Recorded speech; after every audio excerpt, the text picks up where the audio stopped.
बिस्मिल्लाहिर्रहमानिर्रहीम। अस्सलामु अलैकुम। आज की वीडियो जो लेक्चर है वो है एक्ट्रोमेट्रिक्स एलसीडी। सबसे पहले तो आप ये काम करें कि इस चैनल को जिन्होंने सब्सक्राइब नहीं किया है वो सब्सक्राइब कर ले और बेल आइकन भी दबा दें ताकि जो वीडियो नई चैनल पे अपलोड हो तो आपको उसकी इंफॉर्मेशन बर वक्त मिल सके। अब आते हैं टॉपिक की जानिब। इससे पहले हमने पढ़ा पेसोमेट्रिक्स एलसीडी और अब पढ़ेंगे जो दूसरा लेक्चर है वो है एक्टोमेट्रिक्स एलसीडी। और पहले मैं आपको बता चुका हूँ पहले एक लेक्चर में फ्लैट पैनल डिस्प्ले मॉनिटर में कि LCD stand for liquid crystal display. Each pixel is activated directly. इसमें यानी एक्टोमेट्रिक्स में जो पिक्सल है डिस्प्ले के लिए जिससे डिस्प्ले बनता है तो वो पिक्सल डायरेक्टली एक्टिवेट होता है। डायरेक्टली का मतलब क्या कि ये टर्न ऑन और ऑफ इंडिविजुअली होता है। ये जो काम करता है काम करने के वजह के टर्न ऑन होगा तो काम करेगा, एक्टिवेट होगा, और जब ऑफ होगा तो ये इनएक्टिव होगा। तो इसका एक्टिव होना और इनएक्टिव होना ये पिक्सल का अपना बजाते खुद इसके पास कंट्रोल है, इंडिविजुअली होता है और उसका डिपेंड किसी दूसरे पिक्सल पे नहीं होता। जिस तरह फॉर एग्जांपल अगर इस स्क्रीन में हम देख ले तो वही के इसमें वर्टिकली पिक्सल होते हैं स्क्रीन पे, यानी वर्टिकल डिस्प्ले जो बनाते हैं स्क्रीन का जो वर्टिकल डिस्प्ले बनाते हैं वो पिक्सल बनाते हैं जो वर्टिकली अरेंज होते हैं, जो टॉप से बॉटम की तरफ अरेंज होते हैं, मौजूद होते हैं। ठीक है, तो ये स्क्रीन का वर्टिकल डिस्प्ले बनाएंगे और इसका हॉरिजेंटल या रो में डिस्प्ले वो पिक्सल बनाएंगे जो लेफ्ट से राइट की तरफ अरेंज होते हैं या क्रिएट होते हैं या मौजूद होते हैं। ठीक है, अब आते हैं कि ये पिक्सल जो है ये इंडिविजुअली एक्टिवेट होते हैं, यानी इन पिक्सल का एक्टिवेशन या इनएक्टिव होना ये किसी और फैक्टर पर डिपेंडेंट नहीं है, ये बजाते खुद डायरेक्टली एक्टिव या इनएक्टिव होते हैं।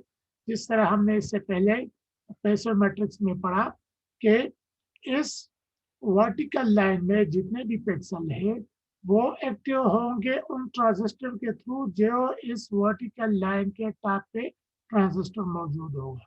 तो इसका मतलब क्या था कि ये पिक्सल जो है ये डिपेंडेंट है उस ट्रांजिस्टर पे, ये सारे पिक्सल डिपेंडेंट है और एक ही टाइम पे डिपेंडेंट है उस ट्रांजिस्टर पे जो के इस लाइन के टॉप पे या इस कॉलम के टॉप पे जो ट्रांजिस्टर लगा हुआ है। जब इसको ट्रांजिस्टर एन को इलेक्ट्रिसिटी प्रोवाइड करेगा तो एक ही साथ सारे एक्टिव हो जाएंगे, और अगर ये ट्रांजिस्टर इनको इलेक्ट्रिसिटी प्रोवाइड नहीं करेगा तो एक ही साथ ये सारे ऑफ हो जाएंगे। लेकिन यहाँ पे सिचुएशन जो है एक्टोमेट्रिक्स में, यह तो सिचुएशन थी पेसोमेट्रिक्स में।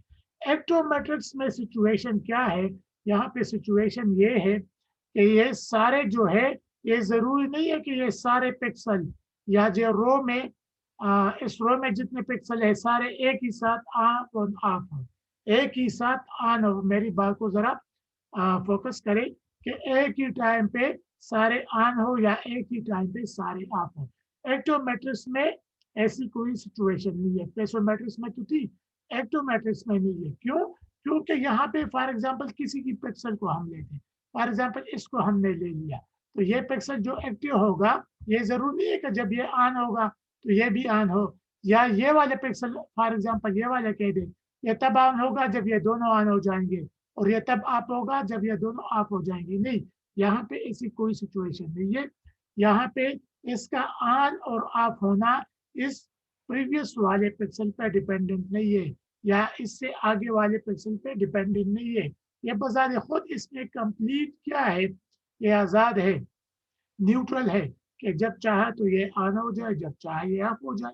और जरूरी नहीं है कि इस लाइन में जितने भी पिक्सल है ये सारे एक ही टाइम पे ऑन और ऑफ हो, ये इंडिविजुअली ऑन और ऑफ होंगे। मतलब क्या, अगर ये ऑन है तो जरूरी है कि ये ऑन हो, ये भी ये ऑफ भी हो सकता है, ऑन भी हो सकता है, क्योंकि इस पिक्सल की डिपेंडेबिलिटी इस पे नहीं है। इस तरह ये ऑन है तो जरूरी नहीं है कि उस टाइम पे ये दोनों भी ऑन होंगे, हो सकता है कि दोनों ऑन हो या दोनों में से कोई ऑन हो, एक ऑफ हो। ठीक है, तो सारे पिक्सल बजाते खुद ऑन ऑफ होंगे, और पूरी लाइन का, पूरी लाइन में जितने भी पिक्सल है, पूरी रो में या पूरी कॉलम में जितने भी पिक्सल है, तो वो एक साथ ऑन और ऑफ नहीं होंगे, बल्कि वो इंडिविजुअली ऑन और ऑफ होंगे। तो यही इसका मतलब है कि इसमें पिक्सल जो है वो डायरेक्टली ऑन ऑफ होते हैं।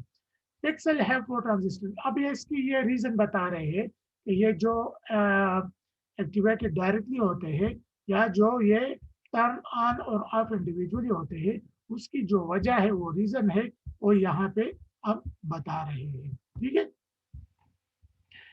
इस पे क्या है कि यहाँ पे जो भी पिक्सल हो, फॉर एग्जांपल इस वाले पिक्सल को मैं उठाता हूँ।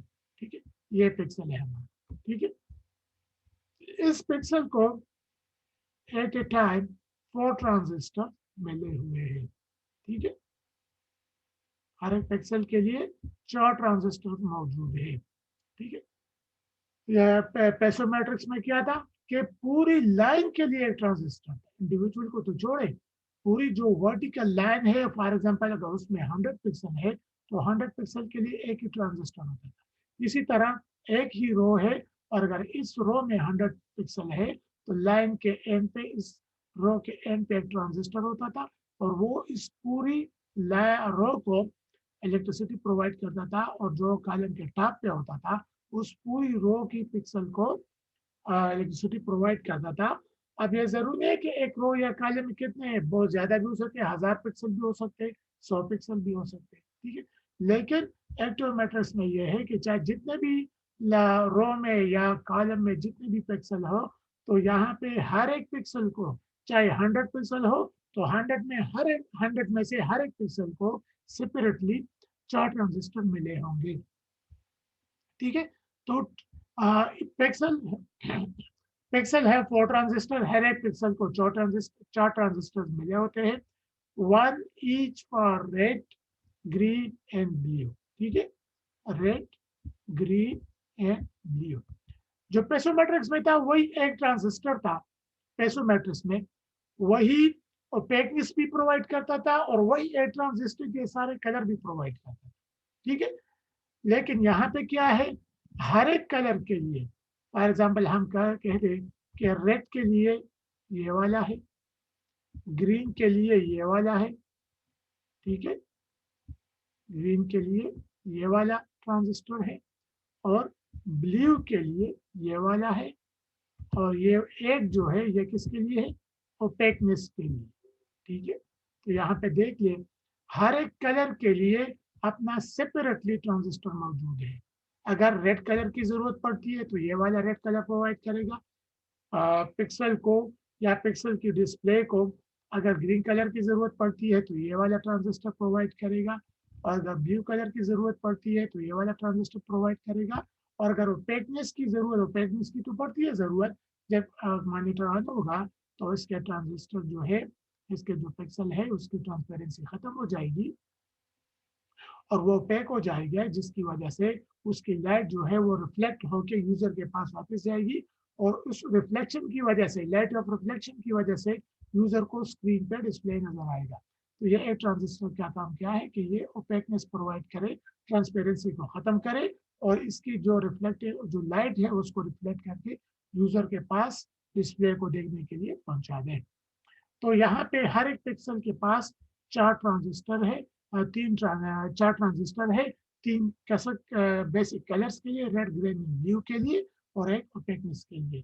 तो यही वजह है कि इसमें से जितने भी पिक्सल होंगे, चाहे वो कॉलम में हो चाहे वो रो में हो, तो उनमें से चाहे कॉलम में 100 पिक्सल है, चाहे 500 है, चाहे 1000 है, हर एक के लिए 4 ट्रांजिस्टर अलग से मौजूद होंगे, जिसकी वजह से इस स्क्रीन की जो डिस्प्ले है इस मॉनिटर एलसीडी की जो डिस्प्ले है, जो आउटपुट रिजल्ट है, वो पैसिव मैट्रिक्स की निस्बत बहुत ज़्यादा बेहतर है। तो उसमें से एक वजह रीज़न ये भी है कि यहाँ पे ट्रांजिस्टर की तादाद, पर पिक्सल ट्रांजिस्टर की तादाद ज़्यादा हो गई है, जिसकी वजह से और आज जो रिजल्ट का इफेक्ट है वो बेहतरीन हो गया है। जो ये जो पिक्सल बढ़ गए हैं और जो अब इसका इफेक्ट है, तो उसका इफेक्ट क्या होगा, यहाँ पे एनिमेशन जो होगी वो क्लियर एंड क्लीन होगी, यानी क्रिस्प तेज होगी और देखने में भी वो क्या होगी, आपको क्लियर नजर आएगी। पैसों में तो ये था कि वहाँ पे एनिमेशन ब्लरी थी, डिम हो रही थी, लेकिन यहाँ पे ऐसी कोई सिचुएशन नहीं है, यहाँ पे कोई ऐसा सीन नहीं है कि यहाँ पे डिस्प्ले क्लियर ना हो या डिस्प्ले डिम हो। यहाँ पे जो आपको डिस्प्ले मिलेगी बेहतरीन क्वालिटी में मिलेगी, और जब वहाँ पे कोई भी आप एनिमेशन चलाएंगे इस वाले स्क्रीन पे, तो किसी भी पॉइंट पे, किसी भी मोमेंट में वो क्या होगी, डिसअपियर नहीं होगी, उसकी जो क्वालिटी है वो ख़राब नहीं होगी। अगर आप यहाँ पे इस वाले मॉनिटर में ये पॉइंटर को तेज़ी से हिला लें, तो किसी भी लोकेशन पे वो पॉइंटर है वो आपसे डिसअपियर नहीं होगा। क्विक पिक्सल रिफ्रेश रेट, वहाँ पे क्या पोजीशन थी कि रिफ्रेश रेट जो था वहाँ पे स्लो था, क्विक नहीं था, जिसकी वजह से ये जो डिस्प्ले गायब हो जाती है, या जो ये पॉइंटर है इसको जब हम मूवमेंट देते हैं और किसी लोकेशन पे वो डिसअपियर हो जाता है, नजर से उजल हो जाता है, तो इस डिसअपियर को एक टर्म देते हैं, उसका नाम है सबमेरिनिंग। ठीक है, तो सबमेरिनिंग जो है वो पैसिव मैट्रिक्स में है, एक्टिव मैट्रिक्स में सबमेरिनिंग नहीं है। सबमेरिनिंग का क्या मतलब कि किसी भी लोकेशन, किसी भी पॉइंट पे, किसी भी लम्हे, किसी भी मोमेंट में आपको डिस्प्ले क्लियर नजर आएगी, वो डिसअपियर नहीं होगी, वो डिम नहीं होगी। एवरी टाइम जब तक स्क्रीन ऑन है आपको जो डिस्प्ले मिलेगी फ्रेश मिलेगी, आपको क्लियर मिलेगी, अच्छी क्वालिटी के साथ मिलेगी। तो यहाँ पे क्या है, रिफ्रेश रेट जो है वो क्या है, क्विक है, यानी एक पिक्सल जो है वो जल्दी जल्दी नया क्रिएट होता है, वो जल्दी जल्दी बनता है, जिसकी वजह से वो पिक्सल जो है डिम नहीं होने पाता, और वो कंटिन्यूसली अपना रिजल्ट यूजर को प्रोवाइड करता है। और वो रिजल्ट क्या है, वो रिजल्ट ये है कि कंटिन्यूसली स्क्रीन पर आपको मुसलसल और ज़्यादा देर तक डिस्प्ले देखने को क्लियर मिलेगी, और अच्छी हालत में, अच्छी क्वालिटी में देखने को मिलेगी। अच्छा, ये तो एक एडवांटेज ये था जो कि पैसो मैट्रिक्स में ड्रॉबैक था। यहाँ पे अब ये क्या है, एडवांटेजेस है, वो ड्रॉबैक जो है वो एक्टिव मैट्रिक्स में रिमूव कर दिया गया है। दूसरा पैसो मैट्रिक्स में ये वाला ड्रॉबैक था कि क्विक क्विक रिफ्रेश रेट जो वहाँ पे था वो क्विक नहीं था, यहाँ पे क्विक रिफ्रेश रेट है। और तीसरा यहाँ पे जो एडवांटेज है और वहाँ पे जो पैसो मैट्रिक्स में ड्रॉबैक था, और यहाँ पे वो एडवांटेज बन गया, वो ड्रॉबैक यहाँ पे रिमूव कर दिया गया है। इसका वाइडर व्यू एंगल है। पैसो मैट्रिक्स में तो ये था कि स्क्रीन को सामने से, फ्रंट से देखे तो आपको डिस्प्ले क्लियर नजर आएगी।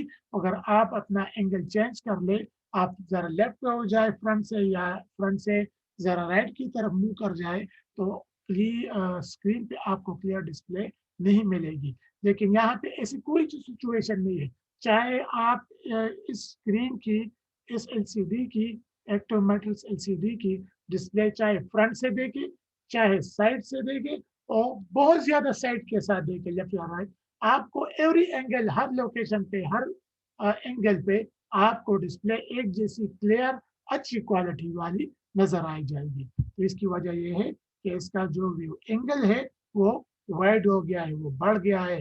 तो एंगल को चेंज करने से यहाँ पे डिस्प्ले को देखने से कोई बैड इफेक्ट नहीं पड़ेगा, आपको किसी भी एंगल पे उसका जो डिस्प्ले है क्लियर देखने को मिलेगा। और इसकी जो बड़ी मेन रीज़न है वो यही, एक बड़ी वजह इसकी ये है कि यहाँ पे ट्रांजिस्टर को चूंकि 4-4 पिक्सल मिल रहे हैं, तो ट्रांजिस्टर को काफ़ी कलर मिल रहे हैं, ट्रांजिस्टर को काफ़ी एनर्जी और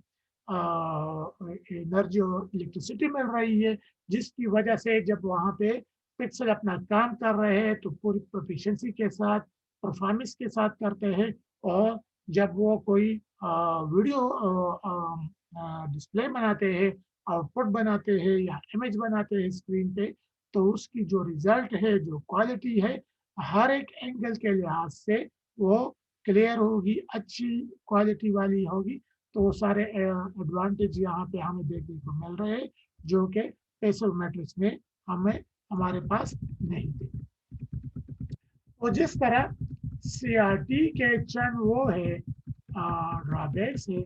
अब जरा हम यहाँ पे देखेंगे कि आया इस स्क्रीन में तो कहीं वो ड्रॉबैक्स तो नहीं है। तो जरा अगले स्लाइड पे चलते हैं और देखते हैं कि यहाँ पे ड्रॉबैक्स एलसीडी के क्या है। जाहिर बात है कि दुनिया में कोई भी डिवाइस बनेगी तो ऐसा नहीं हो सकता कि 100% वो हर लिहाज से परफेक्ट होगी। उसमें से फिर कुछ भी चंद चीज़ें रह जाती है जिसकी वजह से ये मौका मिलता है कि वो नई डिवाइसें आती है, पुरानी पर लोग उसको छोड़ देते हैं, नई को यूज़ करना शुरू कर देते हैं। क्यों कि पुराने में जो ड्रॉबैक्स थे नए डिवाइसेस में वो ड्रॉबैक्स रिमूव जाते हैं। लेकिन वक्त के साथ साथ यूजर को पता चलता है कि इनमें भी कुछ ड्रॉबैक्स है, कुछ कमी है, जो कि नेक्स्ट आने वाले वर्जन में फिर कोशिश की जाती है तो उसको रिमूव कर दिया जाए। तब देखते हैं कि एलसीडी पे यहाँ पे ड्रॉबैक्स क्या है। एक ड्रॉबैक तो इसका यह है कि more expensive than CRT. CRT monitor price wise जरा कम होगा और ये एलसीडी है ये क्या होगा, ये जरा उससे एक्सपेंसिव होगा, महंगा होगा। अगर मैं कह दूं कि 17 इंच की हमें मॉनिटर चाहिए सीआरटी, हम कंसिडर कर ले कि सीआरटी मॉनिटर नई जो मिलेगी 17 इंच की वो 5000 में मिलेगी। तो एलसीडी जो है वो 5000 में आपको नहीं मिलेगी, वो 8000 की भी हो सकती है, 10,000 की भी हो सकती है। यानी और जो सीआरटी मॉनिटर है वही साइज की सीआरटी मॉनिटर कीमत में कम होगी और एलसीडी कीमत में यानी एक्सपेंसिव होगी। Must sit directly in front of screen. ये जो ड्रॉबैक है ये अगरचे हमने देख लिया है कि पेसो मैट्रिक्स में नहीं है, एक्टिव मैट्रिक्स में है। तो ये एक्टिव मैट्रिक्स वाला ड्रॉबैक है। अगर आप एलसीडी लेते हैं एक्टिव मैट्रिक्स वाला तो उसमें यह ड्रॉबैक होगा। अगर आप पेसो मैट्रिक्स वाला या एलईडी वगैरह लेते हैं तो उसमें यह ड्रॉबैक फिर नहीं होगा। Can be more fragile than CRT. हाँ, इसमें एक बात यह है कि ये बहुत नाजुक है, बहुत आसानी से ख़राब हो जाता है। बाज़ दफ़ा ऐसी भी होता है कि इलेक्ट्रिसिटी की बिजली की फ्लक्चुएशन होती है, बिजली कम ज़्यादा हो रही है तो उसकी वजह से बाज़ दफ़ा ये जल्दी से आसानी से बर्न आउट हो जाता है। जबकि सीआरटी टेक्नोलॉजी के लिहाज से ज़रा क्या है, मजबूत है, इसके मुकाबले में अच्छी क्वालिटी वाला है। और अगर वही कोई झटका वगैरह लग जाए या को जिसको झटका वगैरह लगे तो सीआरटीसी जो एलसीडी है वो आसानी से ख़राब हो जाता है। जबकि सीआरटी काफ़ी मजबूत होता है, इतनी आसानी से वो क्या होगा, ख़राब नहीं होगा। वो ज़रा ज़्यादा ड्यूरेबल है, ज़्यादा इफेक्टिव है। तो ये हाँ वो थी एलसीडी की ड्रॉबैक्स। इंशाल्लाह नेक्स्ट टॉपिक में फिर कोई और टॉपिक को सेलेक्ट करके आपको मेरे उसमें नया लेक्चर उस पर दूँगा।